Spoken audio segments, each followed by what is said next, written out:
well, that was it. Even though this video is coming a few days late, or early, depending on how you look at it. No, it's coming in late. So I just wanted to do a quick wrap up of this arc of my life. I always say journey, or people always say journey to describe it, but I feel like that's always used so commonly. So to wrap up this arc of my life, of the year of Super Sentai, or month of Super Sentai video challenge thing that I did, there's actually a few things I'm going to do with it. I'm actually going to talk about the Resoldier ending, which happened, or the Resoldier ending from a few days ago. A couple of impressions or observations going to the next season, Kid or Major, which should be premiering tomorrow-ish. Yeah, tomorrow-ish. I say ish because it's a different time zone, so it gets a little wonky like that. And then 3, talking about, my experience doing this challenge of sorts, what I learned, what I experienced, and what I'm going to do moving forward, what's next. So here we go, the Resoldier ending. So like I kind of mentioned in my Resoldier video, the ending was approaching your textbook shonen anime of like everybody is in a dream state, kind of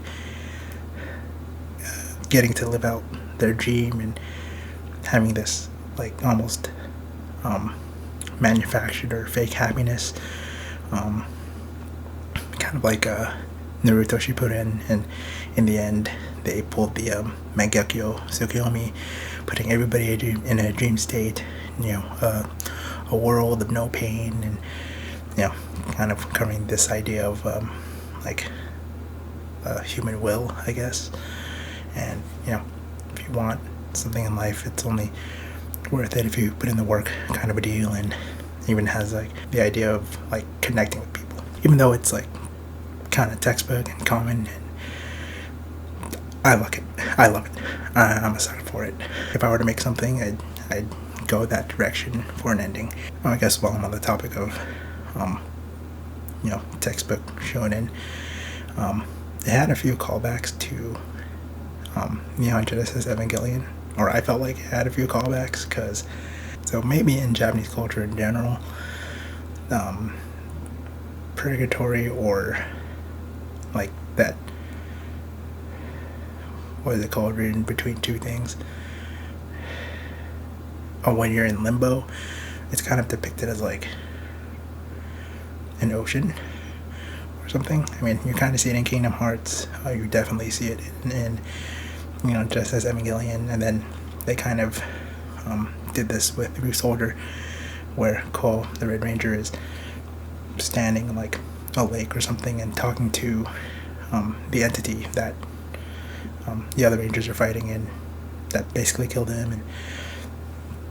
And he's telling them about the human will, and that is like the thing that makes life worth living. Or you just can't eliminate people and expect them to be a certain way, and just like recreate the world how you see it. Just to bring it to other properties, Thanos was about to do it in Endgame. I think a book I read in high school called Paradise Lost kind of briefly covers this idea of human will, and not to get too religious, but like God's plan. In Paradise Lost, the big quote is you can either make a heaven of hell or a hell of heaven, or something along those lines. It's been a while since I read the book. It's actually pretty good though. And then there was another callback with when they defeat the big bad, one of the former villains or defected villains is off to the side clapping, congratulations. And that's something they do in Evangelion. Granted, it became a bit of a meme, unfortunately, but it is a distinct and like famous moment from Evangelion. So I'm kind of curious if that's like a callback to Evangelion and how it also covered the idea of free will, or if it's a reference to something I also don't know about from a Shinto legend or a book or something. As much as I love the ending, it did feel abrupt. I felt like it got there kind of fast. I like Resolder. Like, the designs were cool. Mixing knights and dinosaurs. Banba and Nada are two of my favorite characters. It had a lot going for it. And I even liked how they approached the monster of the week, where the monster is like rooted in a human's desire for something. It totally could have tied in more with the ending and how it covers this idea of free will, but I felt like it kind of stuck to that for too long and didn't lead itself to one big cohesive story until the last 10 episodes. So in that sense, it did feel kind of rushed or abrupt. And I'd like to kind of compare it to Darling in the Franxx. It's a mecha anime from about 2 years ago. It was noted for its unique, albeit strange design. Like the mechs were like humanoid girls, and then it was like controlled by two people, kind of like in something, say, like Pacific Rim, but the position was compromising. It had an interesting post-apocalyptic dystopian world. It pulled a lot of elements from Evangelion, and really became something on its own. And a lot of people had issues with certain things that I liked it. It's just, even I have to admit that it rushed its ending, and it's actually something that's well known for people who watched it. And like, the ending itself was fine. Like, I liked it. It was great. How it got there was like really rushed and kind of weird. So that's kind of where that lies, and that's kind of what I thought about when I saw the Resolder ending and kind of put everything together at the end. Everything about it was great. How it got there felt kind of rushed. Those things happen, and I'm kind of curious if it's like a production issue, or a direction change, or maybe I just didn't catch it. Maybe if I binge watch it the same way I did with the other seasons, I'd probably catch on certain things a little bit more. So we'll see. We'll see when I come back around to watching it again and see if I still have these same feelings. I do want to note that I was genuinely surprised that Resolder was announced as the next Power Rangers adaptation. Part of it is because of like the short distance, or the short amount of time between the two seasons. Like, they're gonna have to, so like they're basically gonna have to premiere the next season in about a year from now, because they're gonna have to make the cast announcements at Power Morphicon, which I think is in September this year. So I'm just like really surprised that they choose something with like that would give them such a short like turnover. But apparently they did something like that with Kyo Ranger and Power Rangers Dino Charge. I was also kind of thinking that they would do Q Ranger, because Takuja was a little bit too niche. They got most everything in between. Jew Odor, they already did the animal thing, so I didn't think they would want to do that quite yet. And then Lupat, nothing against Lupat, but also nothing necessarily for it. Or I think for Lupat, someone actually noted, come 2025, that would be when Power Rangers SPD would actually take place. So it'd be fun to put the police theme back in. So, we'll see. but I thought they would do Q Ranger just because they'd want to go big for their second attempt at a Power Rangers adaptation. With 12 characters and different form and toy configurations for sales. They would have wanted to go big with that, but Resoldier's cool too. But then that also kind of means that they're gonna have to do another dinosaur crossover, because they're about to do the one with Mighty Morphin, Dino Thunder, and Mighty Morphin, Dino Thunder, and Power Rangers Dino Charge. So in like another year or two, they're gonna have it again.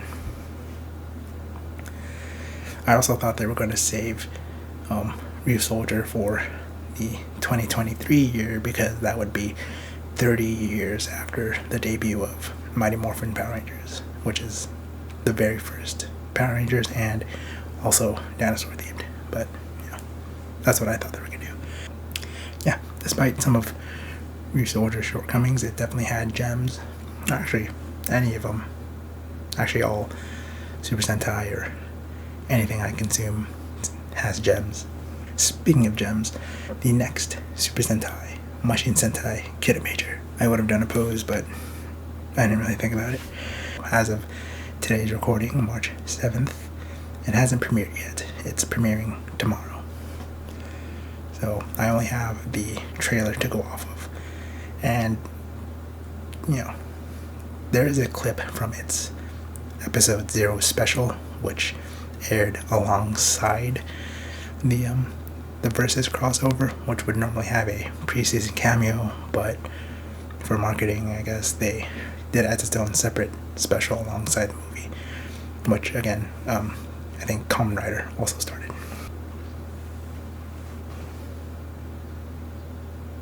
I forgot to put on my light. Oh well. Hang on. Shoot.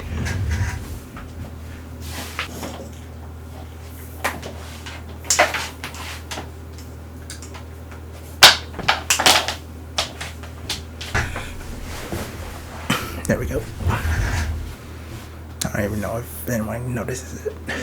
So based on the trailer, it looks like we're back to the Cars theme, a buddy theme, and they're mixing it with gems as the collectibles object, much like Q Ranger, the collectible object was a battery. Ninja, it was a shuriken. With Tokuger, it was a train, like a die-cast model train. Or actually no, actually technically the whole train too. Anyway, or with Q Ranger, the Q-Tama. So when I was watching the trailer, it would flash on the characters or the Rangers, and then it would flash to the gem, and then every time it flashed to the gem, it was shaking and a different voice would come on. So that's kind of when I picked up that it was gonna kind of do a buddy theme again, kind of like in Abba Ranger or in Go Ranger, which also happens to be another car theme. The weird thing about this one is it's not anthropomorphic in any way. I think in the trailer they did show that the gems become the mechs and they have a vehicle form, but they might also have a robo form. But in terms of communicating with the Rangers outside of being a mech, they don't have like a face or a body.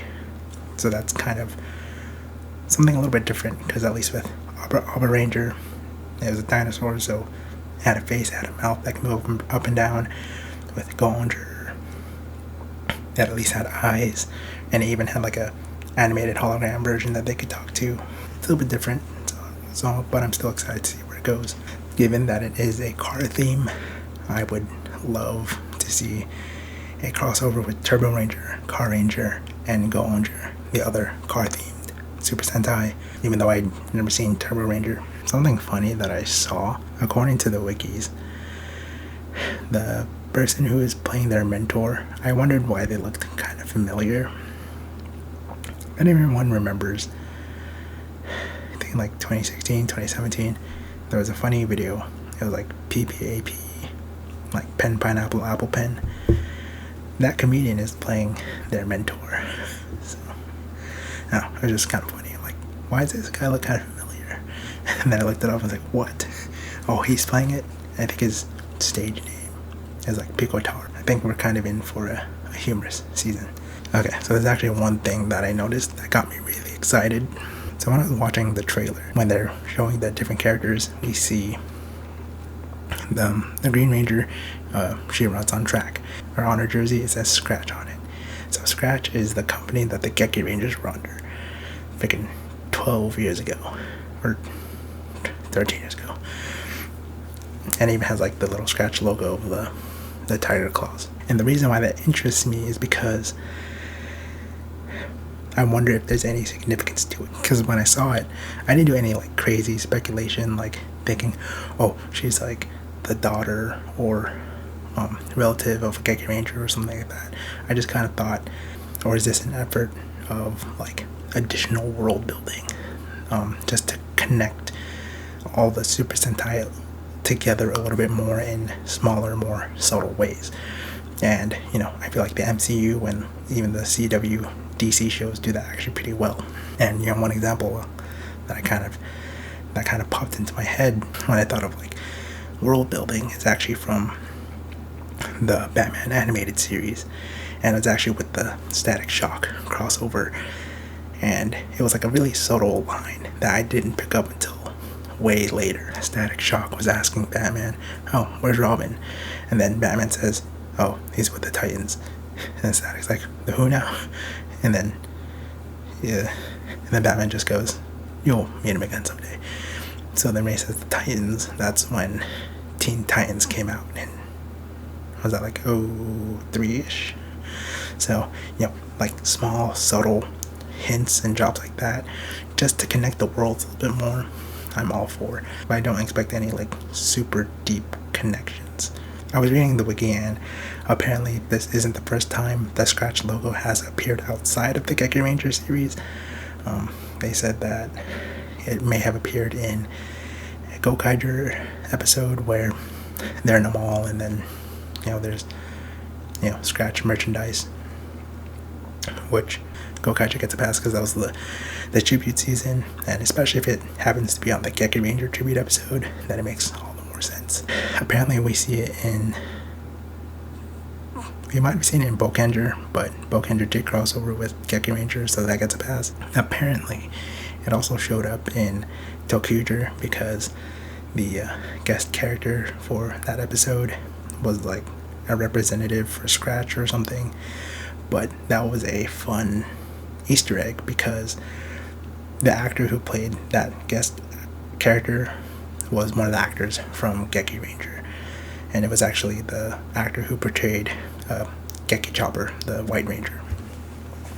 So callback like that isn't unheard of before, because we did get that with Nobuharu's sister in Kyoryuger, who the actress also portrayed Deka Yellow from Deka Ranger. So that's not unheard of. And maybe it's appeared more and I just never caught it, because even though I can understand Japanese, I still need to look at the subtitles. So, but the reason why it actually intrigues me for this character is, as far as we know, she has no reason to bear the Scratch symbol. Like, there's no reason to, for her to have a Geki Ranger callback. So I'm curious if, they're going to put in little subtle hints of, callbacks and references, because this is the 45th year of Super Sentai, even though it's the 44th season.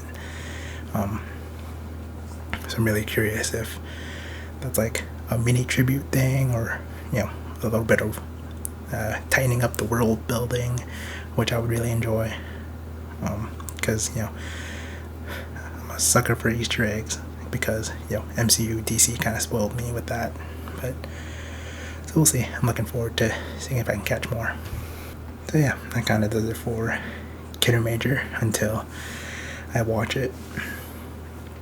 So I guess just on to my reflection of this arc of my experience, and what I learned, what I got out of it, and and what will be next. So first and foremost, it was a lot of fun.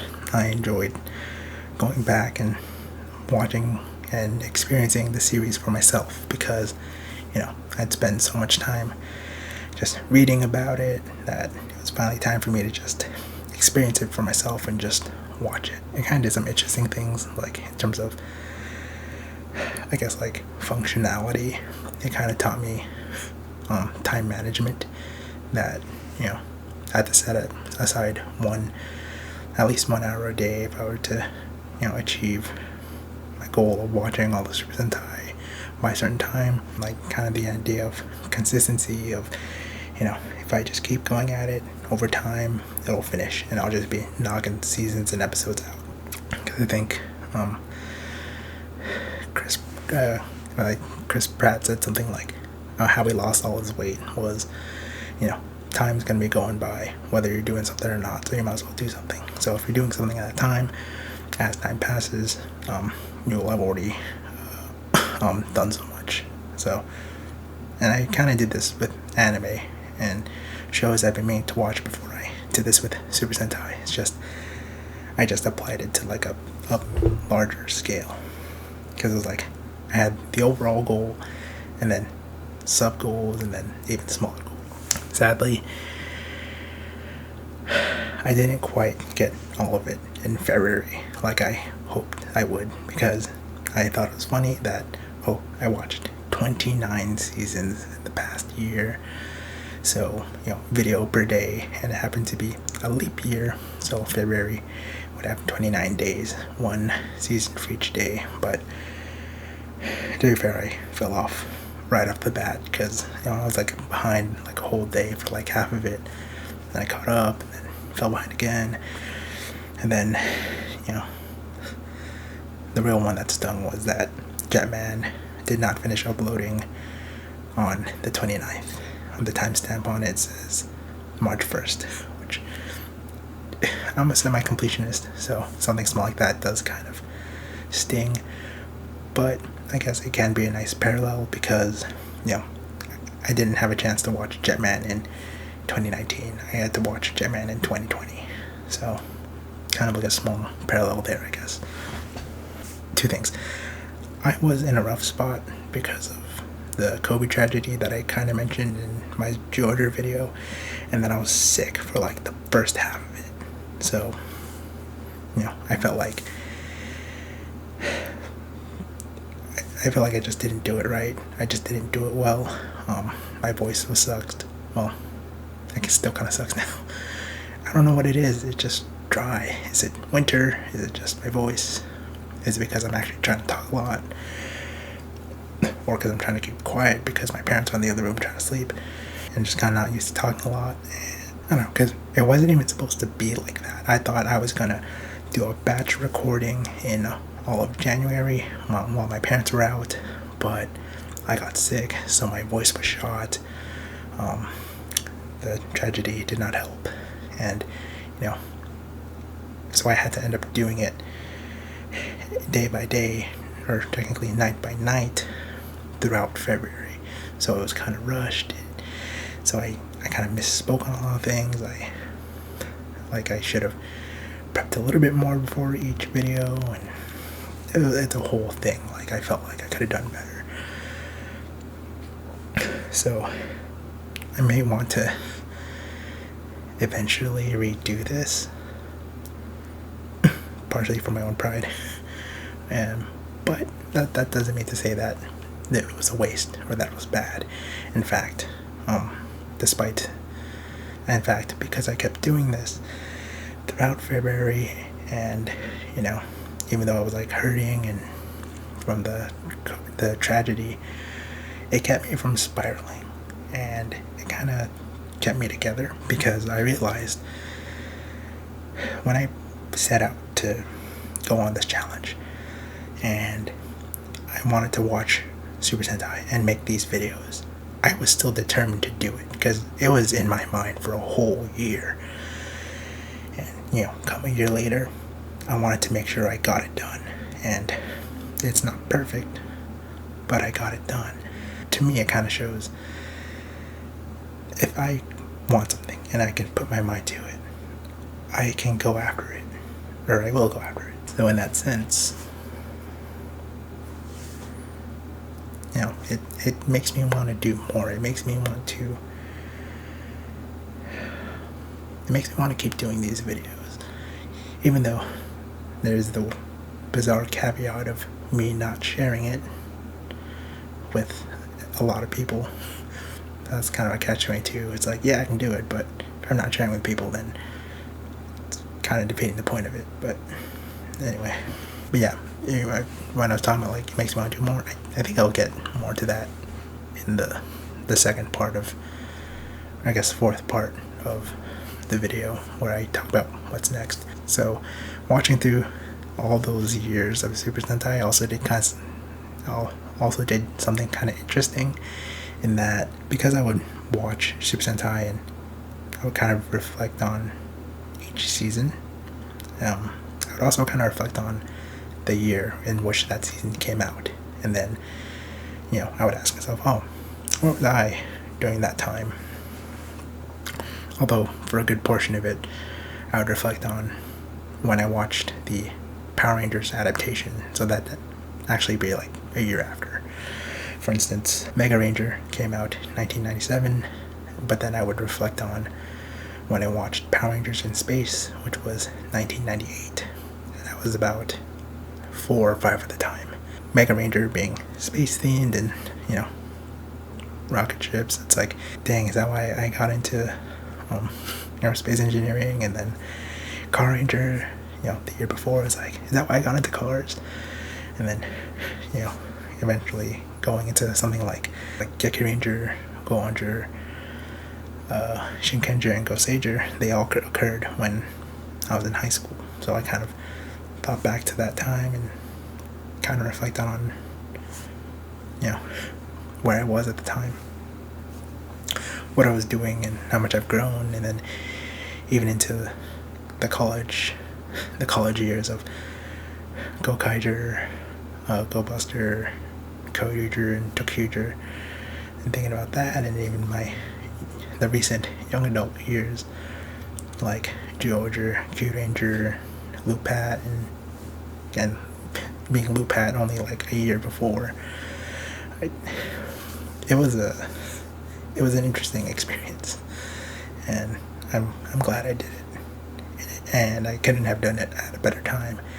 Not just because I'm unemployed and, you know, had all the time to do it, but because I'm at a point in my life where I'm trying to go for something, and I'm trying to, you know, pursue a passion, I guess. But I'll get into that later. I guess later is right now. So yeah, what's next? What now that I've essentially caught up with Super Sentai? Well, I still have the first 14 seasons, so hopefully Shout Factory can get working on the earlier seasons and the later seasons. Because right now, Jetman to Hurricaneer is only 12 seasons, so we're still missing about 30. I think I can name them all, even in order, but I can't really do the full name. I haven't exactly learned the full name of the first 14 quite yet, but I got the main name. So we got Go Ranger, Jacka, Battle Fever J, Denji Man, Sun Vulcan, Goggle 5, Dynaman, Bioman, Changeman, Flashman, Mask Man, Live Man, Turbo Ranger, 5-Man, which is actually technically in the Power Rangers canon now because they did adapt them for the comics, so that was really cool. Jetman, Drew Ranger, Die Ranger, Cock Ranger, Old Ranger, Car Ranger, and so on and so forth. So, you know, I'm definitely looking forward to watching that. like I mentioned, I kind of want to do my videos over again just because I feel like I didn't do it right. I didn't do it well because it came at a bad time, even though I tried to power through it. I was feeling pretty low because of the tragedy. I was sick for like half of it, and my speaking skills are just not up to snuff. Like, I already know, like, I keep looking to the side because that's where my monitor is, and I keep looking down because my notes, voice sounds dry, I keep going and all that stuff. So super plain back here. But yeah, so other than critiquing myself on that end, I'd be down to redo it again. But I'd probably only do it again for the 50th anniversary, because that'll give me enough time, 5 years, to not forget, but because in 5 years, or technically 6, will be the 50th season of Super Sentai. Or maybe I'll do it in 5 years because that's the 50th anniversary of Super Sentai, and then by the time I catch up, it'll be the start of the 50th season. So maybe I'll do that in 5 years. So we'll see, and then I can crack on so I can get cracking on the first 14 seasons, then revisit all the previous seasons, and I'd be able to do all of this again. And plus, if I keep this up, then I can, hopefully I'll have better speaking skills and analyzing skills and things like that. Even though I wasn't supposed to do this video series the way that I did, recording and editing every night or every day, I did enjoy it, and it makes me want to do more videos. And I didn't think about it until a few days ago, just after the Resoldier finale. But I think I'm going to try to do this weekly, trying to keep up with the Kidder Major episodes. Now that I have essentially caught up with Super Sentai, I can do it weekly and try to practice and exercise these skills. And it'll be the first time I'm doing it as I'm watching along, so that'll be a different experience. Because when I would talk about my favorite episode, or the episode that stuck out, there were still a whole handful of other episodes in the season that I would have wanted to talk about. There were certain monsters of the week that I thought were really interesting, and how I can relate that to me and stuff like that. So I'm gonna try to do weekly videos with the Kidder Major episodes. But if it does get in the way of me enjoying it, then I'll probably stop. But for now, the plan is to watch Kidder Major and do weekly videos on it. It will be challenging when I get to episodes where I don't think I have much to talk about, like the clip show episodes. So we'll see how that goes. Even though I've caught up with Super Sentai, I didn't watch the summer specials. I didn't watch the crossover specials because I didn't have access to them, but I found a way to watch them, so I'll probably do that. And maybe I'll do videos on that too, because then I can kind of process what I was thinking, what I was feeling, and relate it back to the season, and kind of talk about oh, it answered this question, or it's fun to see an update on them or something like that. Like I said, I want to keep making videos, so doing this did take up a lot of time in the last year, having to devote at least 1 hour for Super Sentai. I'm hoping to play video games and stuff again. I also want to explore other properties like Kamen Rider. Kamen Rider is another big tokusatsu franchise, also under Toei, which is the parent company of Super Sentai and Kamen Rider, and I think they also have an anime division, and they have stuff like Digimon and Voltes 5, which I'll be getting to later. And then, even though Kamen Rider is, I think, 2 or 3 years older than Super Sentai has more seasons because I think in like the 90s, Kamen Rider just like took a break for some reason, and then it started back up again in like the 2000s. So I say this now, but I'm not going to do a major challenge with Kamen Rider the same way that I did for Super Sentai, but I do want to start watching some of the Kamen Riders and just kind of see how it influenced Super Sentai. And also I also heard like Kamen Riders like Super Sentai on crack, so we'll see how that goes. And the first one I would watch is Kamen Rider Forza, because it has the space theme going for it, and its writer is also the same writer and creator as the one who made Gurren Lagann and Kill la Kill, which are two like animes that I credit with having the same like shonen theme and like theme of human will, because that's like something I struggle with. Oh, I also want to watch the live action Sailor Moon just to get an idea of the writer director of who made Ryusoldier and just kind of get an understanding of that style. And also because I did have a chance to watch the Sailor Moon anime, so I kind of want to compare it. It's like another property might as well add it. So Voltes 5 was an anime from like the 70s. It was a mecha anime, of course, and it's actually getting a live action adaptation in the Philippines. I think it's on TFC. I think it's on ABS-CBN. And it was actually my mom who showed me the trailer video that Voltes 5 was getting an adaptation. I'm like, what? Because apparently my mom grew up with it. And I actually remember talking to one of my uncles, my tito, saying like, oh yeah, he was walking around Mall of Asia, and they saw like a diecast, a nice diecast Voltes 5 model or figurine, and then he bought it. So he grew up with it, and apparently my mom did. So I'm pretty interested to see how it's adapted for a non-Japanese, non-American audience, given that it is going to be a Filipino drama.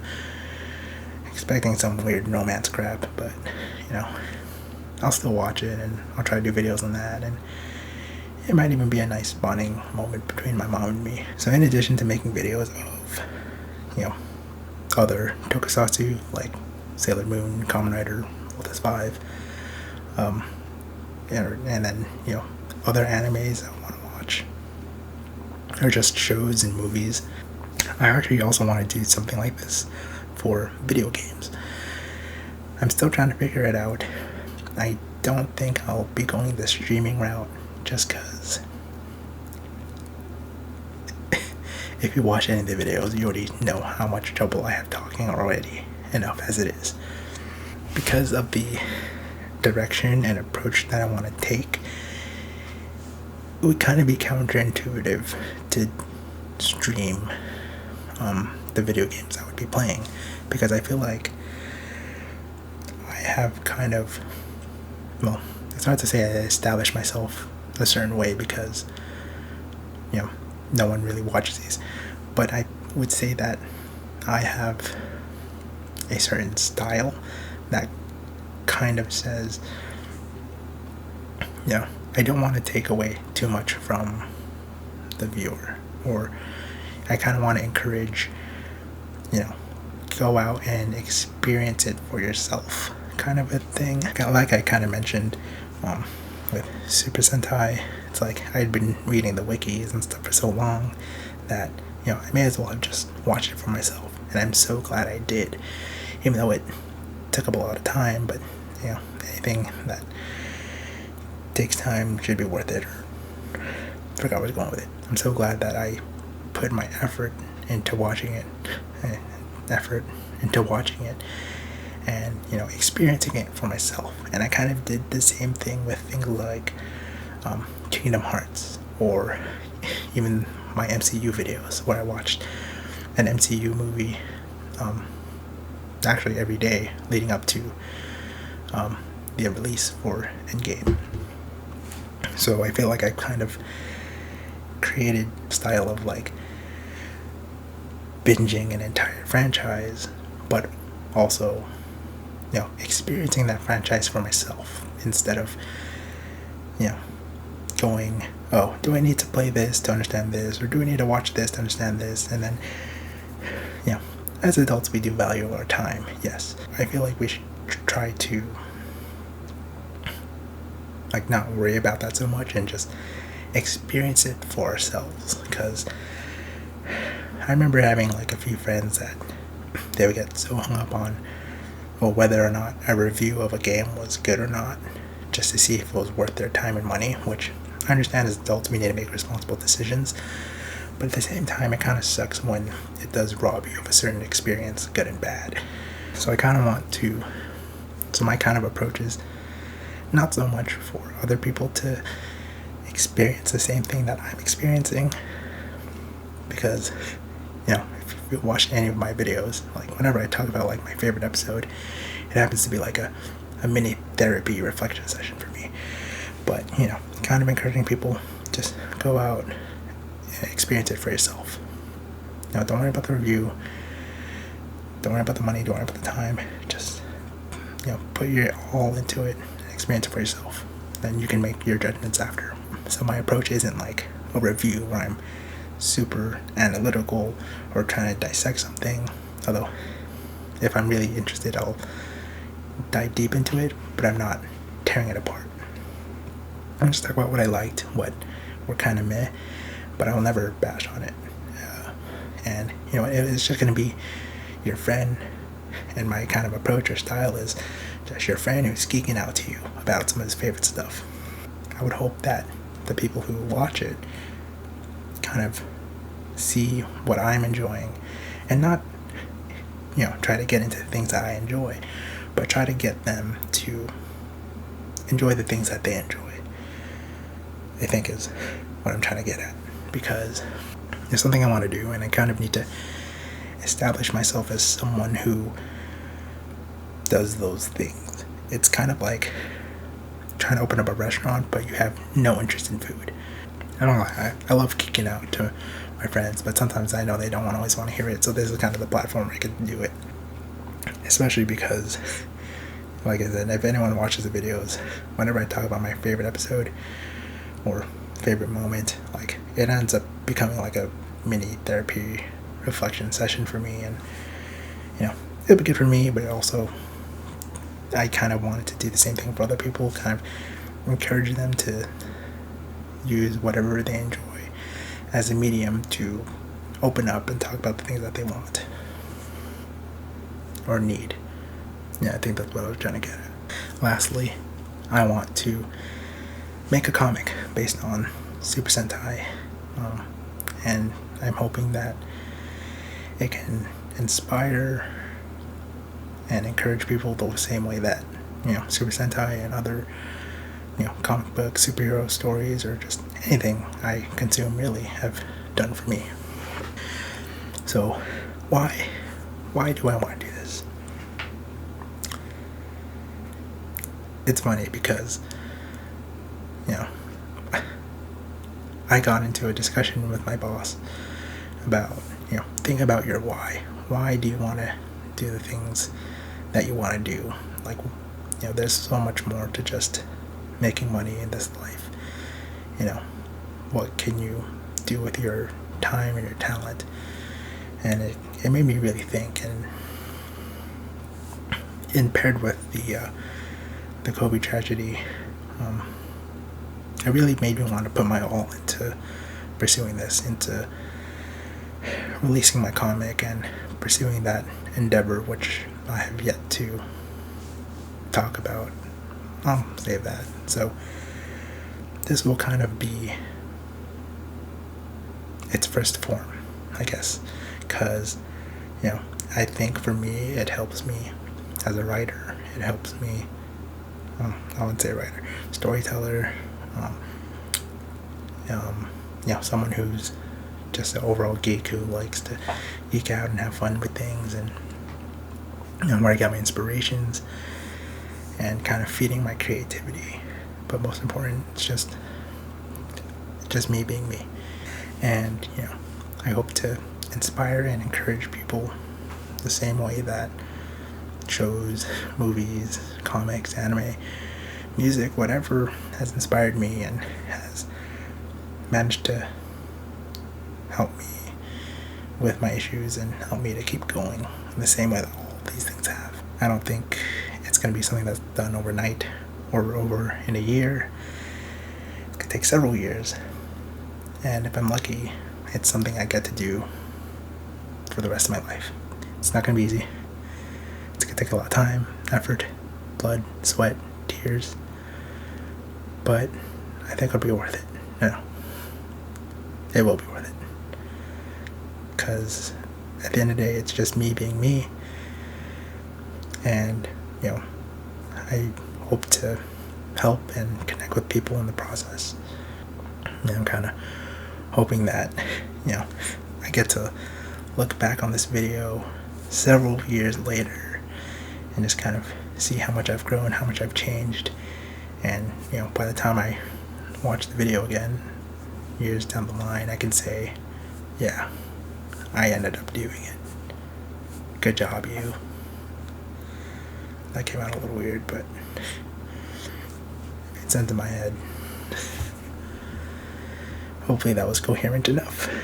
It's currently 1 a.m. and my voice is shot.